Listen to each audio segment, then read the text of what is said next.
Na! Ganina pa ka naglimpyo? Sino gibuhat? Pa, plat! Ano si Plat? Ang! Naligid! Uy! Asa? Ano si Plat, ana? Nak nga. Saan na ron? Pero, buti na lang ako, naka-order ako na ito. Mini compressor 12 volts ang sasakyan.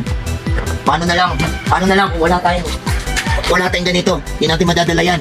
Kasi alam naman natin, pag tubeless, pwede natin lagyan ng hangin para madala natin kung saan yung vulcanizing shaft. Pero dahil dito sa portable natin, portable 12 volts na compressor, ayan, magagamit natin ngayon. At susubukan natin siya ngayon. Ang gagawin lang po natin ngayon, isasaksak lang natin siya sa sasakyan pa, binahin lang natin yung sasakyan. Tapos, isasaksak natin siya. Subukan natin siya, ha?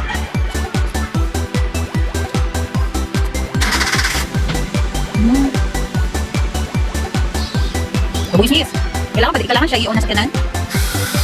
Kailangan. Ito ang gagamitin natin dyan. Connect siya. Meron na to siyang gauge. Meron ng gauge. Depende na sa inyo kung ilan po ipapasok nyo. 40, 35, nasa inyo na po. Depende po sa gamit ng sasakyan. So gaganito lang po natin gagamit sa kanya. Sasaksak po natin ng ganyan po. Ilapit po konti yung camera para makita yung ano. Ayan. Nalalagyan po dandahan ng hangin. Comfortable 12 volts lang po. Compressor. Ayan. Kaya na po natin magkarga.